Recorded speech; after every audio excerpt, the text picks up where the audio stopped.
This is Dr. Rob Harder with the Nonprofit Leadership Podcast, Making Your World Better. What does it take to be an effective nonprofit leader today? What are the biggest challenges? What are the biggest obstacles? How should nonprofits fundraise in an economy that is constantly changing? All of these reasons combined led me to start this show. And it's my hope that through this series, people can learn not only what it takes to be an effective nonprofit organization, but to hear from effective leaders who are successfully making a positive impact in their communities. We hope you enjoy this show as together we hear how they are making their world better. Donor retention is probably one of the top 3 issues that should be on the mind of every nonprofit leader. If a nonprofit can't keep donors giving and supporting their organization, that nonprofit won't be around very long. But what are the key aspects to successful donor retention? That's what I want to look at today. What is the role of transparency? What kind of donor communication is the most important when it comes to donor retention?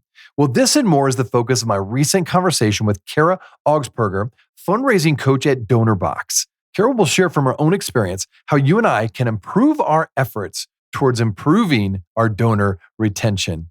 Enjoy today's show.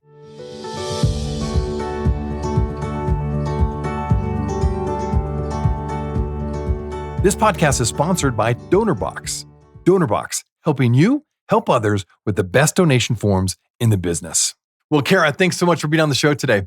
Oh, thank you so much for hosting me. I am really, truly a fan. You empower so many nonprofits, and I'm just so grateful to be here. Thank you. Absolutely. No, thank you, Cara. I'm really excited to talk about this particular topic, donor retention. I mean, that is on the mind of every nonprofit leader, development leader, executive director, anybody in a nonprofit, you have to have donor retention. So this is an important topic. Now, there's a lot of elements that go into donor retention, right? So before we go into some specifics, let's get an overview in your mind from where you work at DonorBox there. Give us the state of philanthropy from your perspective and research. Where are we currently when it comes to the state of giving today? Oh, that's such a great question. And, there's a few things that I'm seeing that we'll really want to keep an eye on, especially at the end of the year and moving into 2024. So first, if you look at the data, the big thing, donors are down. But the thing is, this isn't new at all. It's been a trend for 10 years or so. But what stands out to me is that the number of donors supporting organizations just really keeps declining. And that's what's alarming, right? So the number of donors for your organization declines over time. There just might be any left. And so that means you need to work harder to bring in new donors year after year, and that's expensive. And then the next thing I'm seeing is that donors are getting selective. They're supporting fewer organizations. There was some research done by the Lilly Family School of Philanthropy, and they said that donors, a few years ago were supporting 3 to 5 organizations, and now it's looking more like 2 or 3 organizations. So the donors are being really, really selective. And then the other thing I'm hearing is that, it's not just in the nonprofit sector, but people are distracted. Maybe it looks like we have shorter attention spans, but I think it's maybe that information is really coming at us faster than ever. It's really hard for nonprofits to communicate that message out. So, to communicate well and so that it results in action. And donors are distracted. So it's more important than ever to stand out with those supporters. And I know those things sound really discouraging, but, I remember, and I'm sure you remember too, feeling anxious, kind of fundraising through the Great Recession, through the onset of the pandemic. And what we saw is that some organizations floundered, but others came through those rough patches just fine. And I think that's going to be the case now too. There are, I think organizations that are doing some things well, focusing on good fundraising practices, good communication practices, are really going to mitigate all those risks I talk about and make their donors feel special, right? Right, exactly. No, I'm so glad you started out with that way. I had recently Brian Crimmins, you may be familiar with him, and he has a book out. It's called The Generosity Crisis. And he basically kind of points out some of the bad news that you just mentioned. Now, he has an angle that there's some good news in that data that they find too. And I encourage my listeners to check out to that episode if you haven't listened to it yet. But bottom line is, yes, all the trend lines are not looking good overall. So as we talk about donor retention, that becomes even more of an important topic. So let's talk about this. Some of the key aspects of donor retention. Number one, of course, I've found with next generation donors, demonstrating your impact as an organization is absolutely critical for a donor to want to continue to give to your organization. In your opinion, Cara, why is this so important when it comes to donor retention for demonstrating your impact to your donors? Yeah, well, donors really bristle when you only come to them when you want money. And so that's when you really need to have that really great communication scheduled at a good frequency. You're appealing to their supporters and their needs. And so, and like you said, those impact reports are so key to donor retention. Adrian Sargent, I love his research, but he says that, donors stop giving because they don't feel that their gift or their money is not going to be used wisely. And these organizations aren't telling them otherwise, right? So you really have to account for that hard earned money your supporters give to you. And, that's stewardship, acknowledging, yes, but also accounting. And those make up stewardship. And good stewardship is really, really key to donor retention, like you said. Love it. No, well said. Okay, well, another key aspect is the personal aspect, right, of communication, specifically of how we thank our donors. That's another just absolutely critical thing that organizations need to get right. Specifically, going back to your point, Cara, that if people are being more picky and more selective in who they give to, boy, the way you thank donors absolutely becomes, priority number one. Now, there's a lot of different ways you can thank donors and interact with them, communicate to them. You can write notes, the handwritten notes is still, I recommend that, right? Posting thank yous to specific donors or foundations on social media, particularly if it's a large gift. Calling donors personally, always a nice touch, right? What else is important in the process of thanking donors, which strengthens then donor retention? Oh, yeah, you nailed it. So that personal acknowledgement, but prompt acknowledgments and really just sincere gratitude go a long way.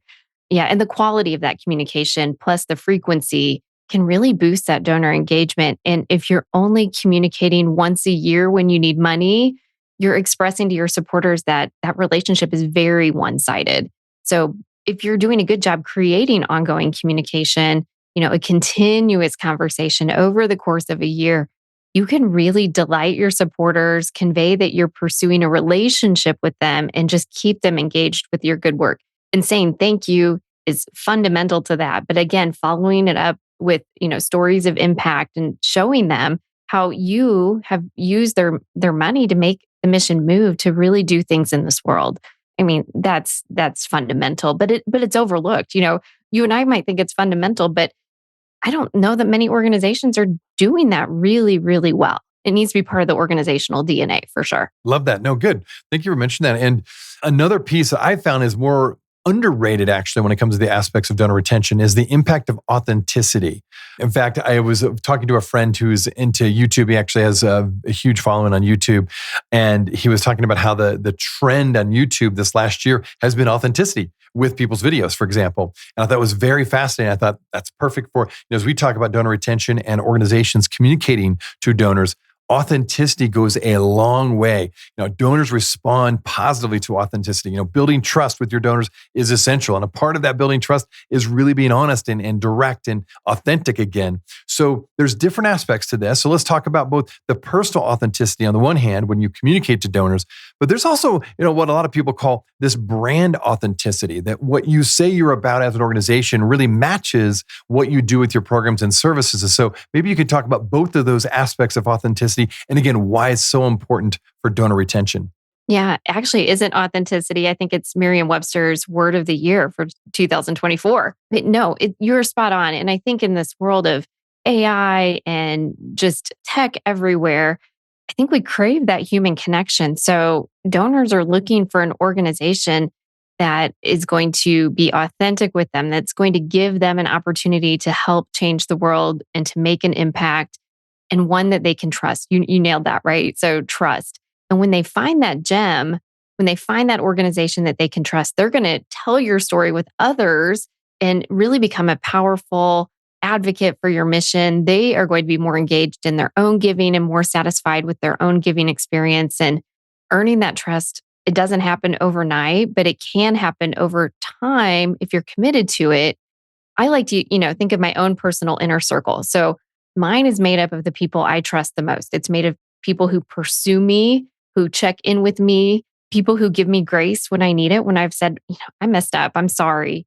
And so that trust and confidence is so instrumental in our closest relationships, but our organizations are no different.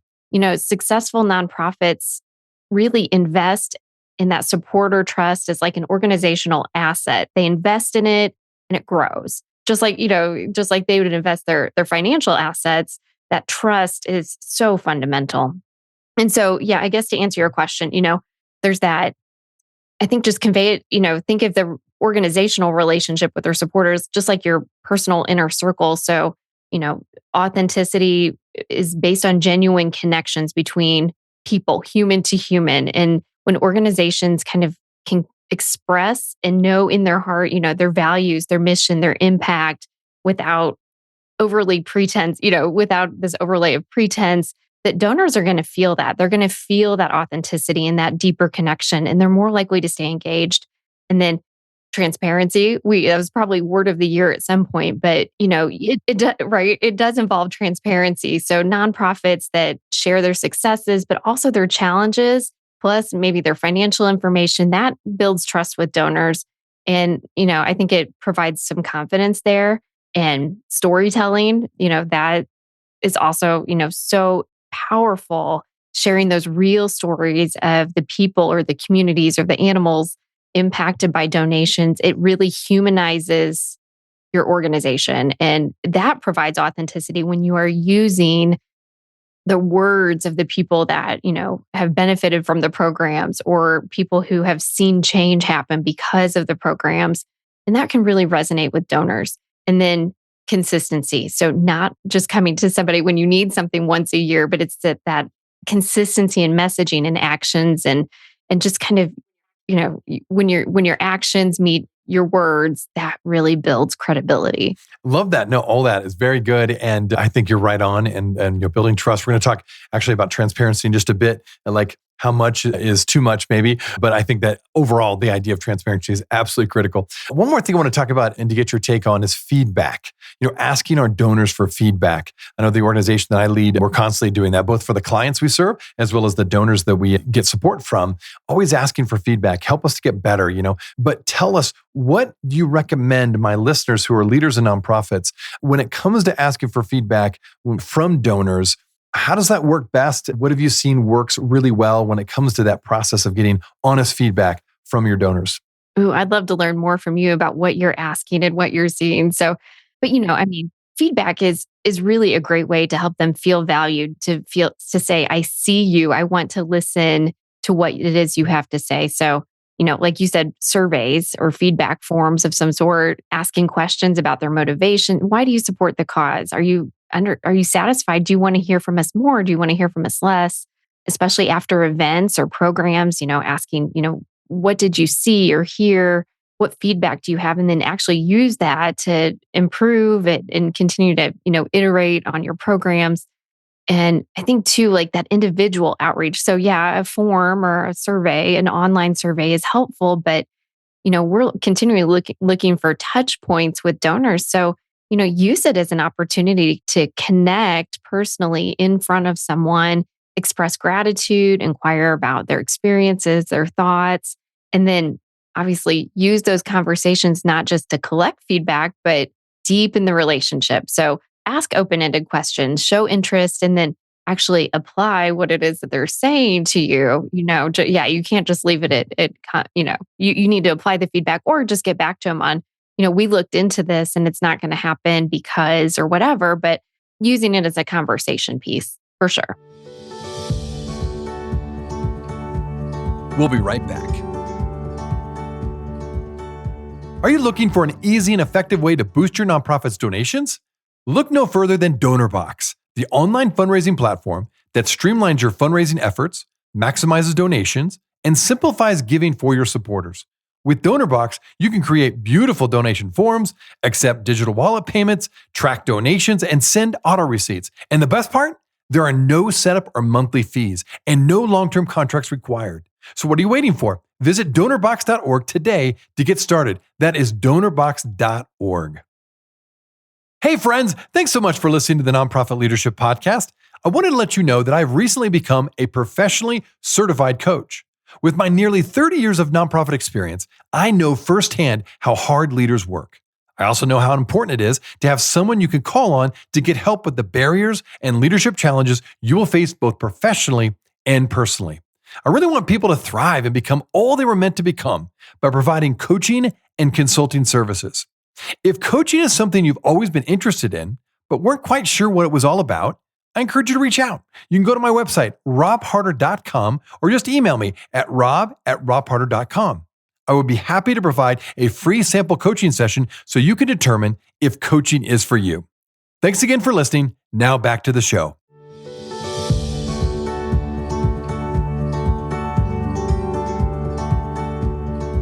Excellent. Well, let's get back to transparency because it is so critical for organizations when it comes to building trust, right? Very, very important. Not just for the finances, right? I just feel like everything that organization does. From your experience, is there a limit of like how much is the right amount of transparency, but we don't want to also bog down donors with information that really doesn't help them understand us any better. The day in and day out workings of a nonprofit sometimes maybe, just too mundane. But so I don't know, where's that balance between being transparent and open truly to everything that an organization does and maybe then oversharing or just being too transparent and then not really focused on the mission and the key aspects that we should be communicating to donors. So help me out on that one. What's your experience been on that? Yeah. I think that that's a very valid conversation to have, especially if a mistake is made or you have an area for improvement. I think it demonstrates that authenticity. When you're open, that really just kind of shows some humility. It shows your humanness, and your commitment to improve and earn your supporters' trust, right? So, but it talks. You asked about where that line is between not enough information and too much information. I think if it is an internal struggle that is preventing the organization from fulfilling its mission or affecting those donor contributed programs, it might be necessary to share some details. So like if you don't have enough money to run a specific project or something like that, informing donors about that challenge is probably warranted. But if it's a major challenge that is kind of an internal problem between the staff or something like that, I don't know that that's information that everyone needs to know unless it really affects donors' dollars, right? So, or if it's challenging the organization's integrity or the effectiveness or something like that, I think that weighs more heavily than like an internal operational challenge. But I think too, it's important to communicate in anytime you're talking about a challenge, like what is the solution that's being implemented or the steps that are being taken to address those challenges? So the positive along with the negative, and emphasize, do donors' continued support help you overcome these obstacles? Because then it's it's an appropriate conversation. And then, maybe the stakeholders that are involved. So maybe major donors or partners, you might approach personally about something that's going on as a more nuanced discussion as opposed to a press release or, something in the media. So I guess it just depends on the situation and just using your best judgment. Regardless, tough conversations are never, ever easy.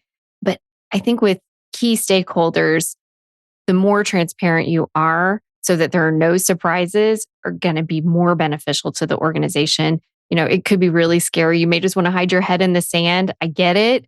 But hiding can really dissolve all that trust you work so hard to build. So, I guess I err on probably more communication than less, but it probably just depends on the audience too. No, I like that. I think you said it well, like whatever is preventing the organization from accomplishing its mission, that's probably worthwhile to share.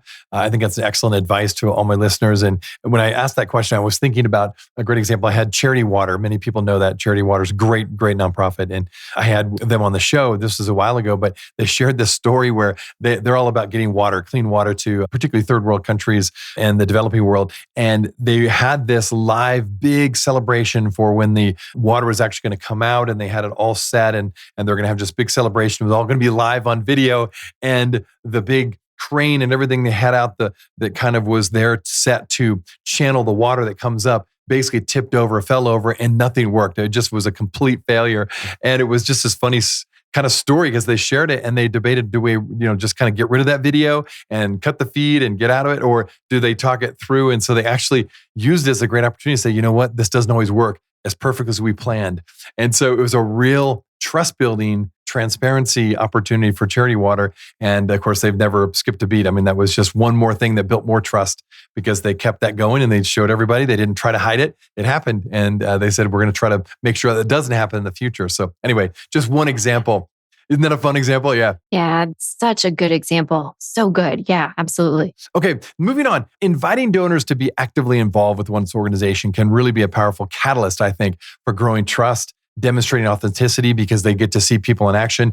We've invited donors all the time to come. We have a food pantry where I lead, and then we do work with indigenous tribes, and we always invite them to come join us for what we're doing. And I know that has definitely helped people see up close what we're getting to do. How much, though, should we encourage their donors to get involved, and at what level? I guess that's more the question. What level should we get donors? Should be pretty much every level? Is there primary programs that a nonprofit should think about inviting donors, or should it just be a wide open door to say, come on, get involved. We want you to be actively involved in this organization. What's your take on that? I think encouraging that donor involvement across really any level can kind of create that sense of ownership and connection to your mission, to your organization.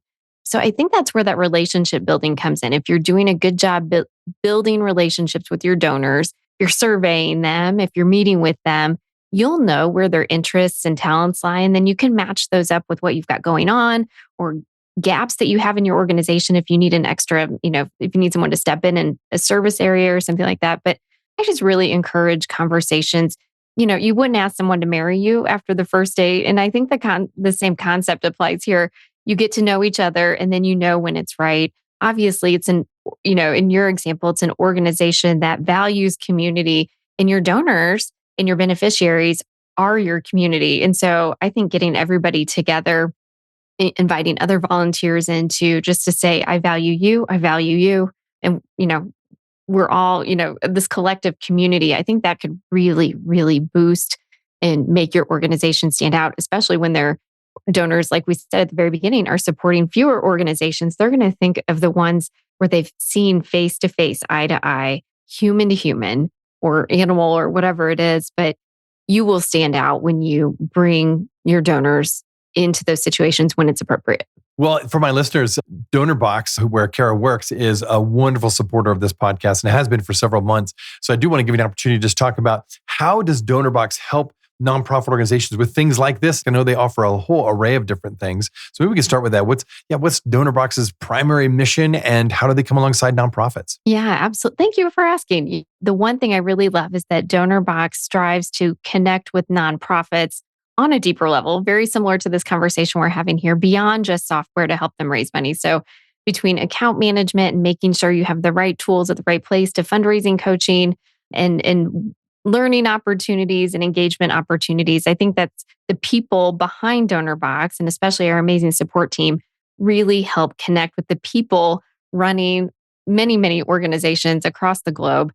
And so it's just more than software. It's really, really great software, but more than just software that really helps any nonprofit organization and their supporters throughout that fundraising journey. Excellent. Well, good. Okay. So for my listeners who want to connect, find out a little bit more about DonorBox and or connect with you, where would you send them? Yeah. Donorbox.org. So it's DONORBOX.org. Super easy. We have a ton of stuff on YouTube, but visit our website. We have a lot of learning resources, downloadable templates and guides and things like that. And you can find our podcast, our blog, and our webinar. So it's a great place to learn and grow your nonprofit. That's awesome. Well, Cara, again, thanks for taking time to be on the show and just share us your insights about donor retention. It's such an important topic. So thanks for being on the show today. My honor. Thank you so much. Hey, friends. Well, I wanted you to know that this podcast can be found on iTunes, Spotify, Amazon, Google Podcasts, and wherever you listen to other podcasts. I also want to encourage you to like, subscribe, and share this podcast with others. This will actually help us get this great content out to more nonprofit leaders just like you. You can also join the Nonprofit Leadership Podcast community. Find other resources and interviews of past guests all on my website, nonprofitleadershippodcast.org. Well, thanks again for listening. And until next time, keep making your world better. This podcast is sponsored by DonorBox. DonorBox, helping you help others with the best donation forms in the business.